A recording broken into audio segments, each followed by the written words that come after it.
Hello, just a quick update.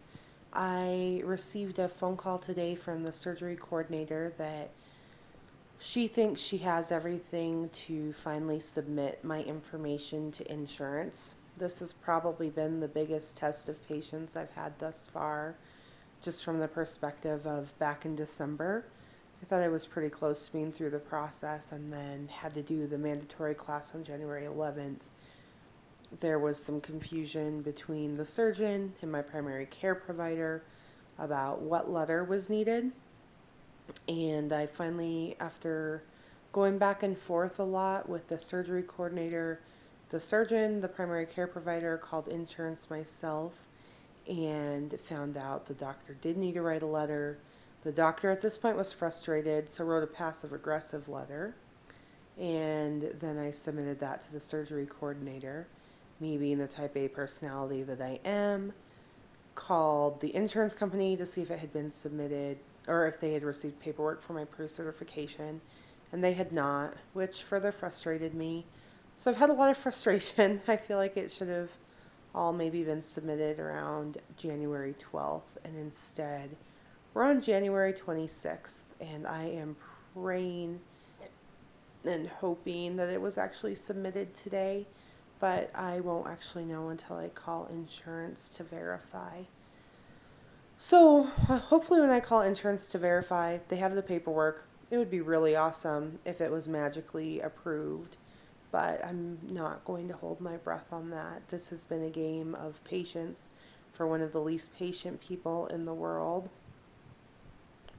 Really, really, really not patient at all. I have also been to the point where I'm like, maybe I should just go to another surgery center because I was frustrated with the slowness of the process and my calls not being returned super promptly. But you're kind of in a tough spot by the time you get this far in and have met the surgeon and done everything they want, and your paperwork is all listed for a specific surgeon. You kind of have to either start over, which would take more time, or just wait and kind of get caught up in the process. So I'm hoping the process isn't too bad. I'm hoping I get approved and then I have a date and I can go from there. I also had food poisoning really bad this week, so I'm down well beyond the 10 pounds that they wanted me to be, which means in the past 13 months or so I've lost 35 pounds to go forward with surgery. I had the first experience today of talking to somebody that was pretty openly against gastric bypass, and I think I handled it well. It still makes me feel a little bit defensive, but I think a lot of people just don't understand. They don't educate. Everybody's story is so different, and only you know if you've really done enough or tried your hardest to lose weight on your own. And whether you have or you haven't, that's still a decision between you and your healthcare providers about what makes the most sense for you and for your future. I feel like it's kind of an issue of pick your poison. You are either going to be obese and living with the weight and cutting your life short, or you're going to make some sacrifices, some major sacrifices. You're going to let somebody cut you open, reroute your stomach and intestines, and you're going to live with some consequences, but you'll be hopefully overall healthier and extend your life.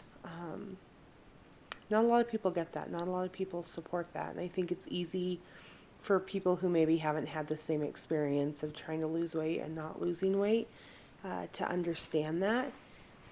But I think the best thing that somebody can do is to have compassion and help educate and help support the education process so that when they encounter other people going through gastric bypass or sleeve, that hopefully they'll be supportive down the road and that interaction with you will be transformational rather than simply transactional. But we'll see. I guess I probably won't ever know how it ends up. It's not somebody I plan to continue conversations with or anything like that. But hopefully education helped. And I think, I've probably told, I don't know, I've probably told 50